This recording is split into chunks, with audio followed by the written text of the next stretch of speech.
Continuando con el estudio del ATLS, vamos a ver ahora lo que es el trauma abdominal y pélvico. Como siempre, vamos a iniciar leyendo que cuando un trauma abdominal no es controlado o no es reconocido, ¿no?, la pérdida de sangre por las lesiones abdominales y pélvicas puede resultar en una muerte evitable. Otra vez, ¿no?, un trauma abdominal por el sangrado que produce, un trauma pélvico por el sangrado que produce, es muy importante poder identificarlo para poder así tratar lo más rápido posible al paciente, ¿no?, y aumentar la sobrevida que puede tener, ¿no? Entonces, de cualquier manera, hablar de un trauma abdominal entonces es poder reconocer una hemorragia, ya sea intraabdominal o intrapélvica, ¿no? Bueno, de cualquier manera, también hay que tomar en cuenta el daño del peritoneo, ese daño intraperitoneal que se puede realizar en un trauma abdominal, ¿no?, lo que causaría una peritonitis y de igual manera aumenta la mortalidad en este tipo de pacientes, ¿no? Otra vez vale destacar que son muertes prevenibles las que generalmente se producen, ya sea por una afección de una víscera hueca, por una afección de un órgano sólido, ¿no?, o de la lesión de la pelvis ósea en sí, lo que puede producir mucha hemorragia o por las mismas lesiones, ¿no? Y estas, al no ser reconocidas, ¿no?, son las que originarían esas muertes altamente prevenibles en este tipo de traumas abdominales y pélvicos. Es importante saber que el abdomen no sufre muchos cambios, unos cambios dramáticos no lo sufre, ¿no?, ni aumenta mucho en su volumen, ¿no? A veces no hay datos siquiera de irritación peritoneal. Entonces, por lo tanto, por esas razones, muchas veces el trauma abdominal en sí y las lesiones, las hemorragias, etcétera, que pueden tener, pasan desapercibidos. Es por eso que es mejor tener en mente que toda lesión en tórax, ¿no?, o en el torso, tendrá una lesión abdominopélvica hasta que se demuestre lo contrario, ¿no? Tomar en cuenta eso. Vemos un paciente con un trauma de tórax, pues ese paciente tiene acompañantemente un trauma abdominopélvico hasta que se demuestre lo contrario. Vamos a recordar rápidamente un poco de la anatomía del abdomen. Tenemos aquí el abdomen anterior, ¿no? Como estamos viendo, hay una línea que se traza a nivel de los pezones, ¿no? Y en esta línea, ¿no?, delimita la parte superior del abdomen anterior, llegará hasta lo que es el perine, y en las partes laterales tendrá la línea axilar anterior como límites, ¿no? Y podemos observar aquí una región, ¿no?, intermedia entre el tórax y el abdomen, es la región tóraco-abdominal, que está en relación con lo que es el hígado, estómago, páncreas, vaso, ¿no?, que son órganos que muy frecuentemente se van dañando. De igual manera, la parte inferior de los lóbulos pulmonares, ¿no?, el corazón, el diafragma estarían implicados en esa región tóraco-abdominal. Toda lesión por debajo de los pezones puede lesionar todos estos órganos mencionados anteriormente. Lo que es el flanco, ¿no?, en la parte lateral, ¿no?, especialmente después de la sexta de la sexta costilla, ¿no?, y hasta abajo llega el flanco hasta el nivel de las crestas ilíacas, ¿no? De igual manera, en la parte anterior y posterior se encuentran las líneas axilares respectivas. Luego tenemos lo que es la espalda, en mucha relación con lo que es el retroperitoneo, ¿no? Y pues ahí vale destacar la presencia de la vena cava inferior, de la aorta, de lo que son los riñones, las vías urinarias, el páncreas en sí como órganos retroperitoneales que a veces no dan mucha sintomatología e incluso no son difíciles de examinar con algunas pruebas semiológicas, ¿no? Luego tenemos lo que es la cavidad pélvica, ¿no? Dentro de esta cavidad pélvica en sí encontraríamos lo que es el recto, ¿no?, los órganos genitales femeninos de igual manera, la vejiga en sí, ¿no?, que son los órganos que más se lesionan anatómicamente en esta región. Bueno, vamos a hablar un poco de los mecanismos de lesión. Como conocemos, existen traumatismos abdominales cesados, abiertos, ¿no?, y puede haber una combinación de esto. Vamos a empezar con lo que es el trauma abdominal cesado, es decir, el que tiene un mecanismo de lesión por contusión, ¿no? Puede ser una contusión al chocar con el volante de un vehículo, con el manubrio de una bicicleta, por ejemplo, ¿no?, o por la intrusión de las puertas en accidentes de tránsito de vehículos, ¿no? Generalmente, cuando hay una contusión, hay una compresión y aplastamiento de los órganos internos del abdomen, ¿no? Lo que va a producir una hemorragia. Esto llevará a una contaminación y puede llegar a lo que es la peritonitis, ¿no? Muchos casos están relacionados con los dispositivos de sujeción, especialmente como vemos aquí en la imagen, ¿no? Los cinturones de seguridad, pero cinturones de seguridad mal colocados, ¿no? Están en relación con estos mecanismos de contusión, ¿no? Vale destacar que de igual manera el mecanismo de desaceleración, ¿no? Puede lesionar, como habíamos dicho anteriormente, órganos que tienen un punto fijo, ¿no? Y el resto del órgano se encuentra móvil. Por ejemplo, el hígado y el vaso y los intestinos delgados, ¿no? Por ejemplo, el hígado y el vaso tienen esos ligamentos que lo unen al peritoneo parietal, ¿no? Entonces vendría a ser su punto fijo y el resto estaría móvil. Entonces, estos mecanismos de desaceleración afectan al hígado y al vaso. Y en el intestino delgado, pues como podemos observar en la imagen, se forma una imagen de asa, ¿no? O de agasador, o de asa de cubo, ¿no? Porque el mesenterio es el que se inserta en la parte mesentérica del intestino, ¿no? Y el resto está móvil. Bueno, en un trauma cesado, en un trauma contuso de abdomen, vale destacar que el vaso es el órgano sólido que más se lesiona. Posteriormente vendrá el hígado y el intestino delgado. De cualquier manera, en un trauma abdominal cesado también hay riesgo de un hematoma retroperitoneal. Y el cuadro que tienen aquí a continuación está en relación, ¿no? Con las lesiones, ¿no? Que se producen por esos dispositivos de sujeción que existen en las movilidades motorizadas, ¿no? Por ejemplo, el cinturón de seguridad abdominal, ¿no? El arnés para hombros, ¿no? Y la bolsa de aire, ¿no? Que dan algunas lesiones específicas que es necesario que ustedes la vayan repasando. Vamos a hablar ahora de lo que es el trauma abdominal abierto o trauma abdominal penetrante, ¿no? En este tipo de trauma abdominal es importante averiguar, ¿no? cuál ha sido la etiología de esta lesión, si ha sido un arma blanca, si ha sido un arma de fuego, ¿no? Si ha sido un arma de fuego, la bala, si es que ha salido a mucha velocidad o a poca velocidad, dependiendo de la distancia, por ejemplo. Y vale destacar que las lesiones por arma blanca, ¿no? Tienen generalmente en frecuencia, ¿no? las siguientes lesiones. En primer lugar, el hígado, luego el intestino delgado, el diafragma y por último el colon. Mientras que las lesiones, ¿no? por armas de fuego, es decir, por balas, lesionarán en esta frecuencia, generalmente más que todo el intestino delgado, el colon, el hígado y los vasos sanguíneos intraabdominales, ¿no? Entonces es muy importante, como decía en la anamnesis, qué tipo de arma es la que ha causado, un arma de fuego, un arma blanca, ¿no? La velocidad de la salida del proyectil y el tipo de municiones, especialmente en casos de haber utilizado escopetas, ¿no? Vale mucho saber a qué distancia se encontraba el paciente de la escopeta que ha causado la lesión, ¿no? Y vemos aquí en la imagen, tenemos un trauma abdominal abierto, ¿no? por un arma blanca.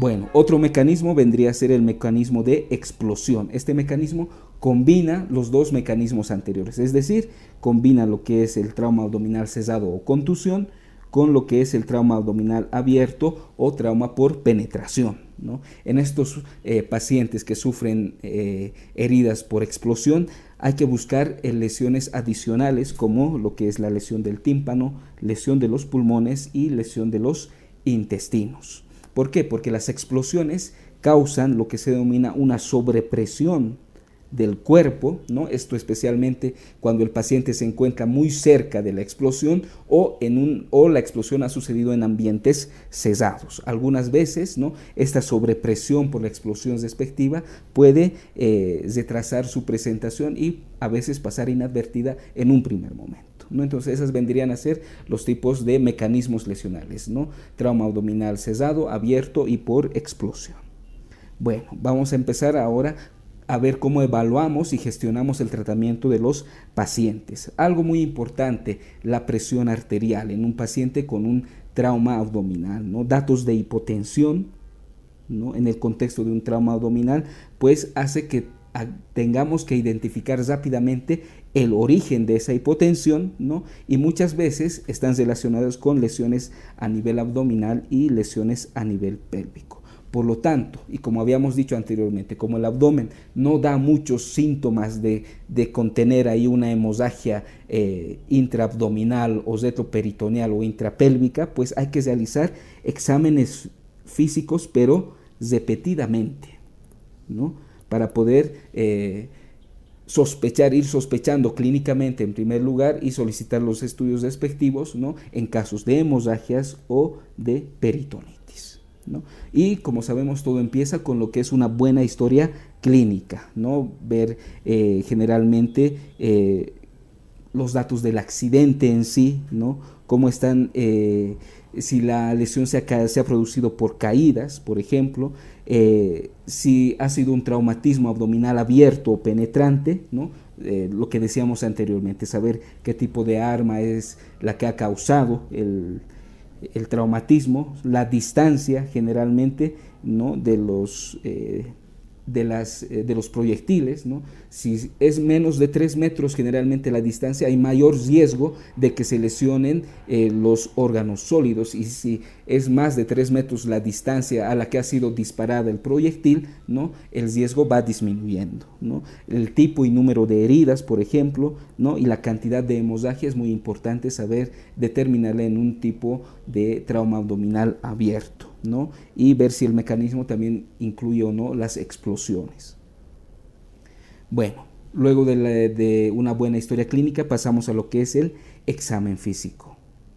En el examen físico vamos a ver en este orden, ¿no? Vamos a ver en primer lugar una inspección minuciosa, luego realizaremos la auscultación abdominal, la percusión y la palpación de los órganos intraabdominales. Como sabemos, la inspección tiene que ser muy minuciosa, ¿no? Buscaremos lesiones, laceraciones, objetos extraños, ¿no? Contusiones, hematomas, etcétera, ¿no? A nivel del periné, vagina, recto, ¿no? Especialmente en estos lugares, periné, vagina, recto, ya indirectamente nos tienen que hacer pensar que es muy probablemente que haya una fractura de pelvis, ¿no? Abierta, ¿no? Son datos que nos tiene que hacer sospechar esto. Vale destacar que en los pliegues cutáneos, en los pacientes con obesidad, muchas veces pueden ocultar lo que son las lesiones abiertas o heridas penetrantes a nivel abdominal, ¿no? Es muy importante el examen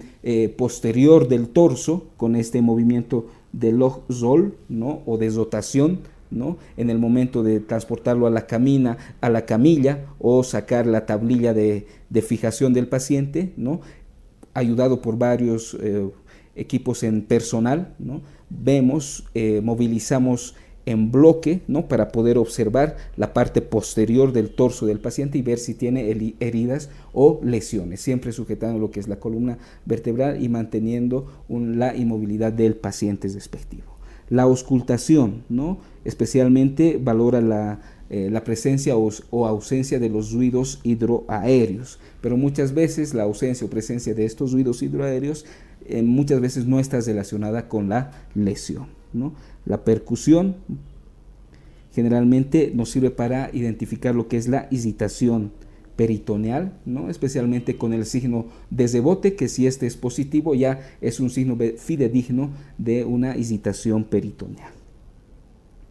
Y la palpación, a la palpación del abdomen vale destacar, ¿no? Que hay una defensa muscular voluntaria y hay una defensa muscular involuntaria. La que más datos de irritación peritoneal nos da va a ser esa defensa muscular involuntaria, que es muy sugestiva de irritación peritoneal. De igual manera, la palpación, ¿no? Es importante poder identificar un útero gestante.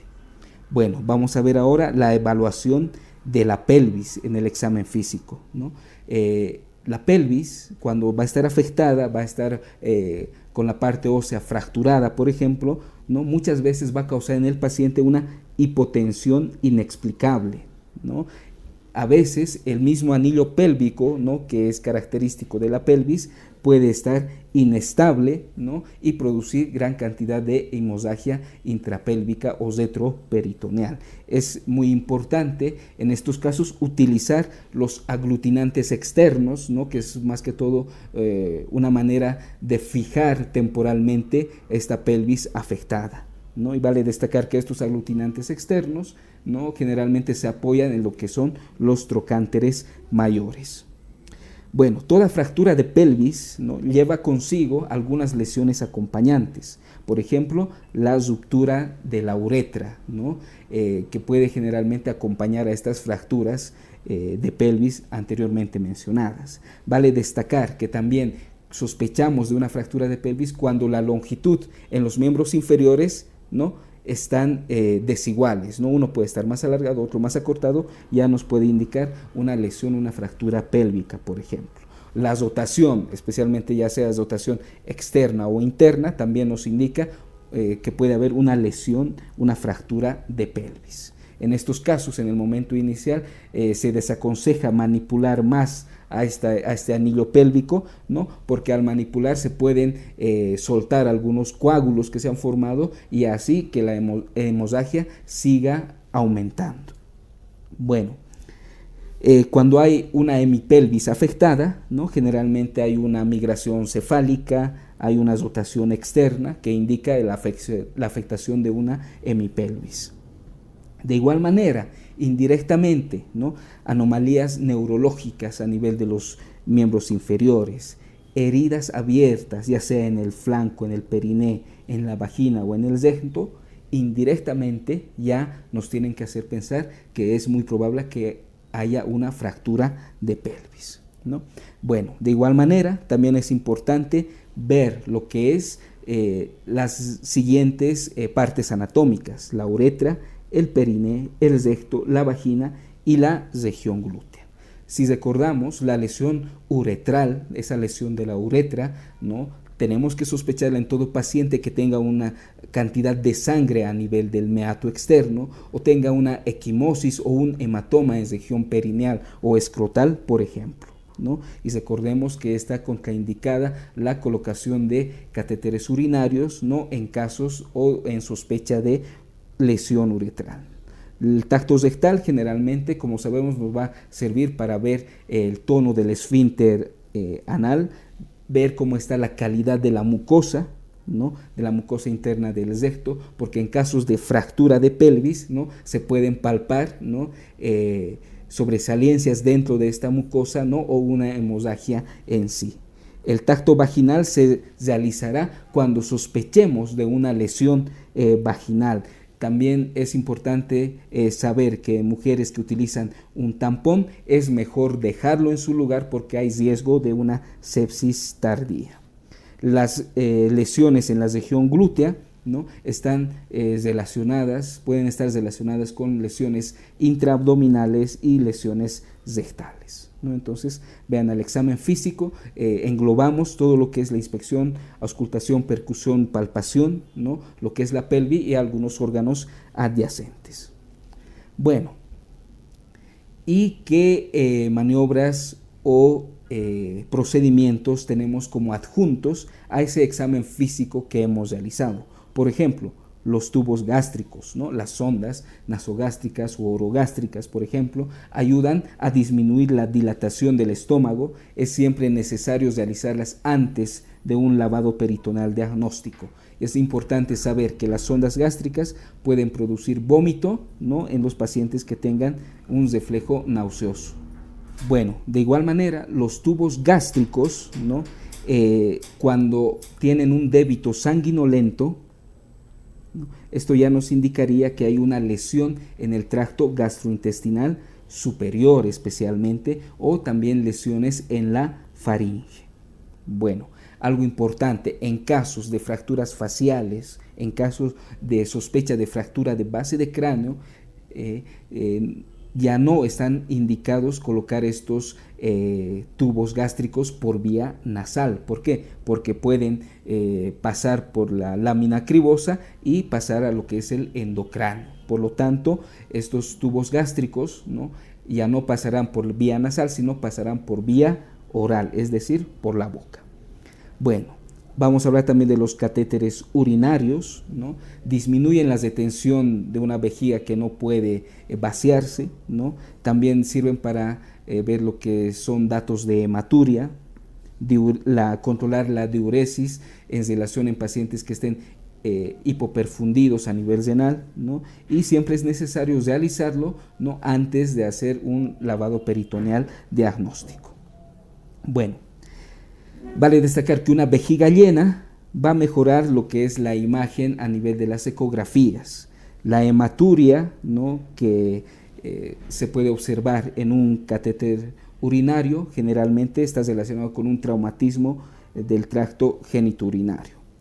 Es importante saber que hay que realizar un uretrograma retrógrado siempre antes de colocar una sonda uretral en todo paciente que estemos sospechando de una lesión, ¿no?, en la uretra. Y también en pacientes que necesiten un fijador externo, es decir, en pacientes que sospechemos una fractura de pelvis. Bueno, en caso de que tengamos una uretra lesionada, ya confirmada, diagnosticada por un uretrograma retrógrado, muchas veces se utilizará un tubo suprapúbico, ¿no?, para poder vaciar lo que es la vejiga. Bueno, otros estudios importantes. Vamos a hablar de lo que es esa ecografía dirigida al trauma, la ecografía FAST y el lavado peritoneal diagnóstico, ¿no?, que son procedimientos que de igual manera nos ayudan a ver si es que existe una colección de líquidos o colección sanguinolenta intraabdominal que no es evidente, ¿no?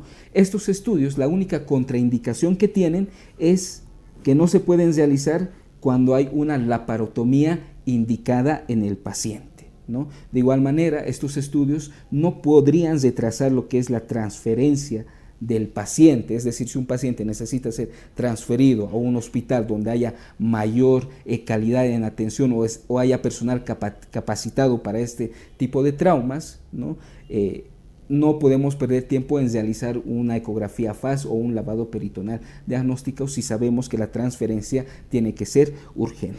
Estos estudios FAST y lavado peritoneal diagnóstico están generalmente indicados, ¿no?, cuando el paciente tenga un sensorio alterado, cuando haya alteraciones en la sensibilidad, cuando haya lesión de estructuras adyacentes como las costillas inferiores, pelvis, la columna vertebral lumbar, ¿no?, cuando se haya hecho un examen físico equivocado, ¿no?, generalmente cuando va a haber mucha pérdida de contacto con el paciente, ¿no?, por ejemplo, con el uso de anestesia general para lesiones extraabdominales o largos estudios radiográficos, ¿no?, y cuando por lesión a causa del cinturón de seguridad se puede pensar que haya una lesión intestinal. En este tipo de casos puede estar, está indicado lo que es el uso de la ecografía FAST y el lavado peritoneal diagnóstico.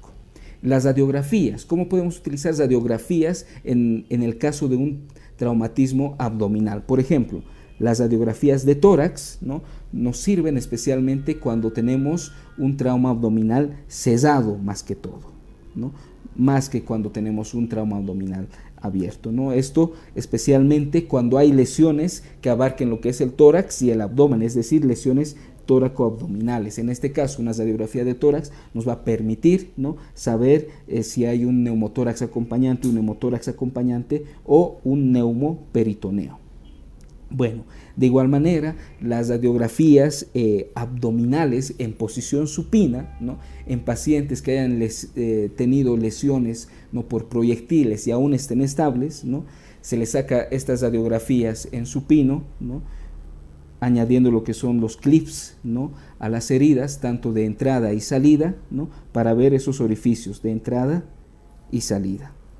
De igual manera podemos obtener radiografías abdominales en proyección lateral y en proyección anteroposterior, y esto nos va a dar una orientación espacial, ¿no?, para poder identificar mejor la localización de un cuerpo extraño intraabdominal, por ejemplo. Las radiografías de pelvis anteroposteriores serán solicitadas en todo paciente, ¿no?, que tenga un dolor pélvico muy fuerte y una sensibilidad a nivel pélvico de igual manera aumentada. Vamos a hablar un poco de lo que es la ecografía FAST, esa ecografía dirigida al trauma, ¿no? Vale destacar que es una ecografía que se puede realizar rápidamente. La ventaja es que puede ser repetible porque se hace a la cabecera del paciente, ¿no? Y permite identificar efectivamente lo que es la colección de líquido intraperitoneal, ¿no? Pueden identificar un hemoperitoneo progresivo, ¿no? Esa es la ventaja porque se puede repetir esta ecografía FAST, y también puede identificar un taponamiento cardíaco. Como vemos en la imagen, la ecografía FAST tiene 4 ventanas, una a nivel del saco pericárdico, que vendría a ser esta, ¿no? Otra a nivel de la fosa hepato-renal, que vendría a ser esta, otra ventana a nivel de la fosa espleno-renal, que vendría a ser esta, y otra a nivel del fondo de saco de Douglas o a nivel pélvico, ¿no? Son las 4 ventanas que ofrece esta ecografía, ¿no? Y las imágenes que tenemos aquí, por ejemplo, vemos aquí lo que es la parte del riñón y el hígado, es decir, estamos utilizando esta fosa hepatorenal donde podemos ver ahí una pequeña colección de líquido. Bueno, vamos a hablar ahora del lavado peritoneal diagnóstico. De igual manera es un procedimiento rápido, pero es ya más invasivo, ¿no? A comparación de la ecografía FAST. De igual manera identifica rápidamente hemorragias intraperitoneales, ¿no? Hay que tomar en cuenta que después de realizarlo, esto puede alterar algunos exámenes posteriores, ¿no? Y es muy importante hacer una descompresión gástrica y una descompresión vesical previas, ¿no? Antes de realizar este lavado peritoneal diagnóstico. ¿En quiénes estaría indicado esta técnica? En pacientes que estén hemodinámicamente inestables, cuando haya un trauma abdominal cesado. ¿Por qué? Porque no va a dar evidencia, ¿no? que pueda haber o no haber un sangrado intraperitoneal, o cuando haya un trauma abdominal abierto pero con múltiples trayectorias de las lesiones, ¿no? Y cuando la ecografía FAST o una tomografía no estén disponibles, ¿no? Porque actualmente, ¿no? Gracias a esta ecografía FAST, a las tomografías, ¿no? El uso o la realización de este lavado peritoneal diagnóstico ha ido disminuyendo paulatinamente. ¿Cuáles vendrían a ser las contraindicaciones para este lavado peritoneal diagnóstico? ¿No? Que el paciente tenga cirugías abdominales previas, una obesidad mórbida, una cirrosis avanzada y las coagulopatías, ¿no? Son contraindicaciones relativas para este procedimiento. La técnica más utilizada es la técnica a nivel infraumbilical, ya puede ser esta abierta, semiabierta o cerrada, pero es la más utilizada, la técnica infraumbilical, salvo en casos de fractura de pelvis y embarazo, donde se prefiere la técnica supraumbilical, ¿no? Abierta, en la fractura de pelvis para no encontrarse con ese hematoma intraabdominal anterior, o en el embarazo para no dañar el útero, ¿no? Entonces, vemos aquí, ¿no? Por ejemplo, la técnica infraumbilical, ¿no? Y vale destacar, ¿no? Que cuando realizamos este lavado peritoneal diagnóstico, pues aspiramos un contenido, y este aspirado se considera positivo cuando tenemos en el aspirado un contenido gastrointestinal, cuando tenemos fibras vegetales, bilis, ¿no? Y más de 10 centímetros cúbicos de sangre. En estos casos estaría indicada directamente la laparotomía quirúrgica para tratamiento del paciente. De igual manera, podemos valernos de lo que es la TAG, que como sabemos da imágenes más específicas, ¿no? Pero vale destacar que si decidimos realizar una TAG a un paciente, ¿no? Este paciente requerirá transporte, requerirá contraste endovenoso y también va a ser sometido a radiación. Por lo tanto, generalmente las tomografías están indicadas en pacientes hemodinámicamente estables. La TAG permite imágenes de alta calidad del retroperitoneo y también de los órganos intrapélvicos, ¿no? Es ahí una ventaja que ofrece esta técnica. ¿Cuáles vendrían a ser las contraindicaciones relativas, ¿no? Para no realizar una TAG? Por ejemplo, que se tarde mucho en su disponibilidad, ¿no? Sería una contraindicación relativa. Cuando el paciente esté no cooperador, ¿no? Es por eso que muchas veces se necesita sedación de los pacientes y cuando el paciente tenga alergia al contraste que se va a utilizar en la TAC. Vale destacar que de cualquier manera, ¿no? Los órganos a nivel del gastrointestinal, el diafragma y el mismo páncreas no ofrece una buena calidad de imagen en la tomografía. Y algo importante, ¿no? Cuando no haya una lesión en hígado, cuando no haya una lesión en vaso, pero ¿no? se identifica un líquido libre en la tomografía, hay que pensar que lo más probable es que haya una lesión del tracto gastrointestinal.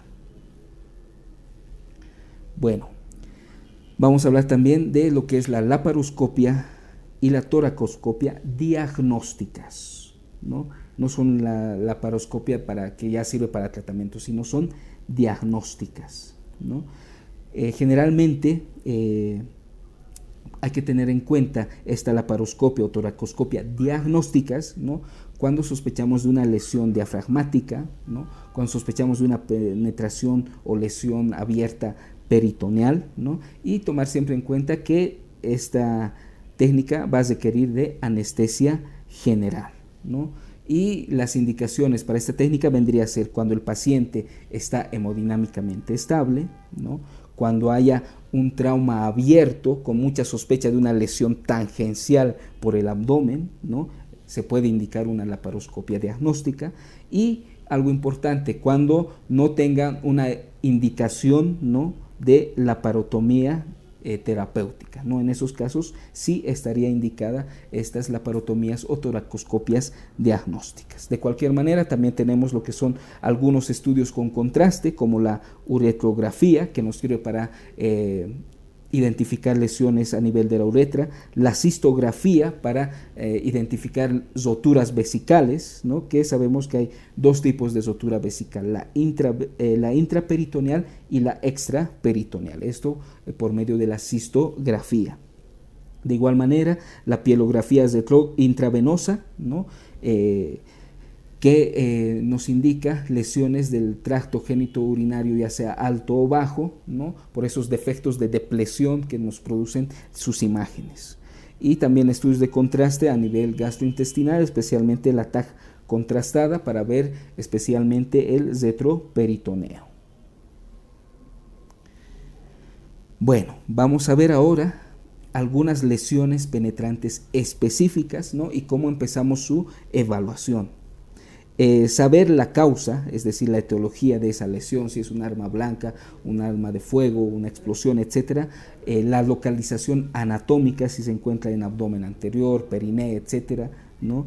Los recursos disponibles que tenemos a mano, si es que en el lugar donde lo estamos atendiendo tenemos una ecografía FAS, podemos realizar un lavado peritoneal diagnóstico, contamos con tomografía, ¿no? O si realizamos una laparoscopia diagnóstica, también es importante tenerlo en cuenta en el momento, ¿no? de evaluar este tipo de lesiones. Vale destacar que muchas veces los traumas abiertos, estos traumas penetrantes, muchas veces van a requerir cirugías inmediatas. Las heridas de bala generalmente van a requerir en varias ocasiones de igual manera esas laparotomías exploratorias, esas laparotomías diagnósticas, ¿no? Para ver a qué órganos ha comprometido las balas que han podido entrar. Las heridas tóraco-abdominales, ¿no? Pueden lesionar lo que es el mismo diafragma, órganos abdominales superiores, ¿no? y algunos órganos torácicos de igual manera. En estos casos se puede utilizar laparoscopias, toracoscopias diagnósticas, ¿no? lavado peritoneal diagnóstico y tomografías. Las heridas en el abdomen anterior, por ejemplo, en pacientes que tengan una herida en abdomen anterior, que estén hipotensos, que estén con datos de peritonitis, que tengan evisceración, son indicación de una laparotomía urgente. En pacientes que aún estén hemodinámicamente estables, se puede realizar un examen físico seriado, se puede pensar en realizar una ecografía FAS, un lavado peritoneal diagnóstico, una laparotomía diagnóstica e incluso una tomografía, ¿no? Es decir, la evisceración, la hipotensión, la peritonitis, ¿no? Nos dan un paciente inestable y en ellos sí estaría indicada una laparotomía urgente. De ser estable, pues podemos realizar los estudios anteriormente mencionados. Bueno, y de igual manera, lesiones en el flanco y lesiones en la espalda nos dan tiempo, ¿no? Para hacer un buen examen físico, realizar una ecografía FAS, laparotomía peritoneal diagnóstica, tomografías, etc.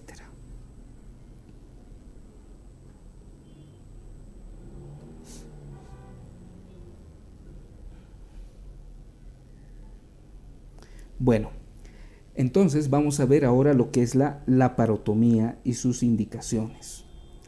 Cuando nosotros vamos a indicar ya una laparotomía, no diagnóstica, sino como tratamiento ya de un trauma abdominal, como podemos observar aquí, ¿no? Vendría a ser la laparotomía una decisión quirúrgica, ¿no? para poder tratar estos traumas abdominales, ¿no?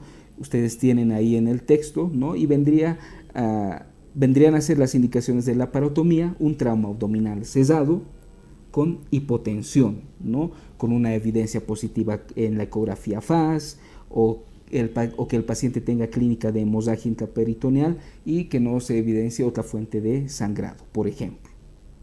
Otra indicación, cuando el paciente tenga hipotensión con una herida abdominal, ¿no? Que penetra la fascia anterior. De igual manera, laparotomía para este tipo de pacientes. Las heridas de bala que atraviesan la cavidad peritoneal. La misma evisceración también es otra indicación directa de laparotomía. El sangrado del estómago, recto o el tracto genitourinario después del traumatismo penetrante. La peritonitis es indicación de laparotomía. La presencia de aire libre o aire retroperitoneal o rotura de un hemidiafragma, ¿no? Son indicaciones directas de laparotomía. La TAG con contraste que pueda evidenciar una ruptura gastrointestinal, por ejemplo, una lesión de la vejiga intraperitoneal, lesión del pedículo renal, ¿no? Lesiones del parénquima visceral después de un traumatismo cesado penetrante. Es decir, lesiones graves, en resumen, son indicación de laparotomía directa. Bueno, y vamos a ver ahora alguna evaluación de algunas lesiones distintas, ¿no?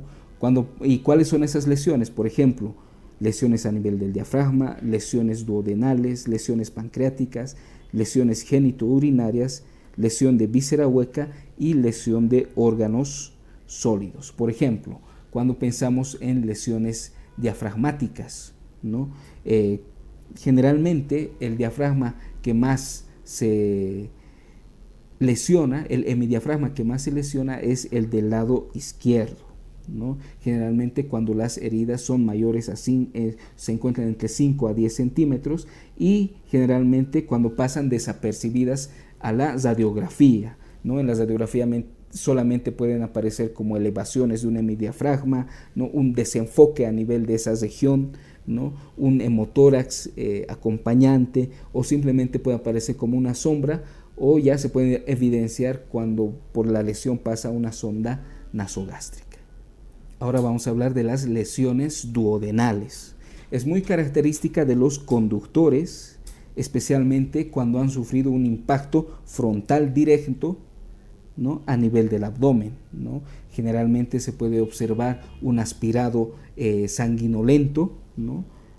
Que ya nos puede orientar a su diagnóstico, un aire a nivel retroperitoneal, ¿no? Esto en las imágenes, y para su diagnóstico podemos utilizar radiografías, tomografía y la laparotomía diagnóstica. Las lesiones del páncreas, ¿no? Característicamente se dan cuando hay un golpe directo a nivel de epigastrio, ¿no? Y este golpe directo en epigastrio comprime al páncreas contra la columna vertebral, ¿no? En la parte posterior. Y generalmente este tipo de pacientes puede ser que presenten una amilasa sérica elevada, ¿no? y ya lo que nos indicaría que podemos realizar una tomografía en este paciente para poder localizar mejor la lesión pancreática. Lesiones genitourinarias, por ejemplo, unas lesiones en la espalda, a nivel del flanco, que además estén acompañados de hematuria y datos de shock, ya nos tienen que hacer pensar en una lesión a nivel renal, ¿no? De igual manera, los mecanismos de desaceleración, ¿no?, pueden originar trombosis de la arteria renal, interrupción del pedículo renal, ¿no? Y en estos casos de desaceleración, ¿no?, trombosis de la arteria renal, ruptura del pedículo renal, a veces no va a haber hematuria, ¿no?, pero sí va a haber un dolor desproporcionado, ¿no?, a tomarlo en cuenta entonces. Y luego tenemos las fracturas pélvicas anteriores. Todas las fracturas pélvicas del anillo anterior, ¿no?, pueden conllevar en sí lesiones uretrales. Y tenemos una lesión uretral anterior que se encuentra que son las que se encuentran por debajo del periné, y una lesión uretral posterior que generalmente se encuentran arriba del periné, ¿no? Entonces, en las lesiones uretrales anteriores, generalmente estas se dan cuando el paciente cae, ¿no?, en forma de un impacto al montar, ¿no?, una silla, ¿no? En ese tipo de lesiones puede haber una lesión uretral anterior. Y las lesiones uretrales posteriores generalmente van acompañadas de lesiones multisistémicas y fracturas de pelvis. Las lesiones de las vísceras huecas generalmente pueden darse especialmente por mecanismos de desaceleración, siendo el intestino delgado el órgano más afectado por este mecanismo.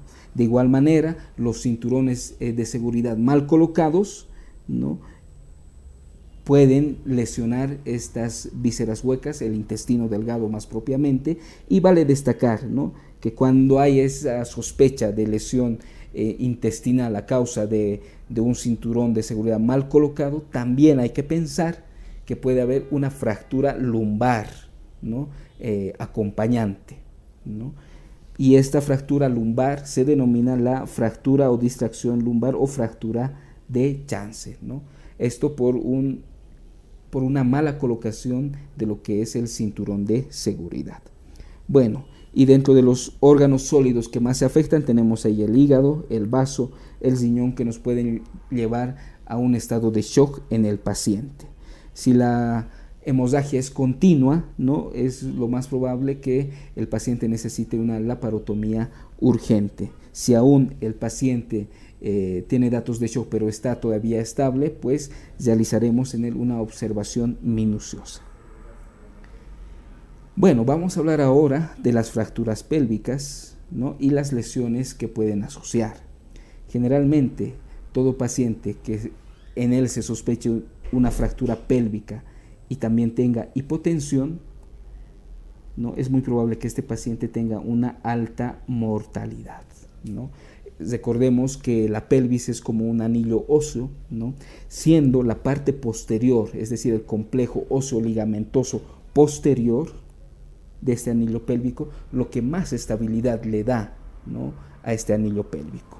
Y este complejo óseo ligamentoso estaría formado por la articulación sacroiliaca y algunos ligamentos como el ligamento sacroespinoso, sacrotuberoso y esa formación fibromuscular del suelo pélvico, ¿no? Todo eso entonces va estabilizando a lo que es el anillo pélvico. Por lo tanto, se requerirán fuerzas o mecanismos o fuerzas energéticas de mucha potencia para poder romper este anillo pélvico.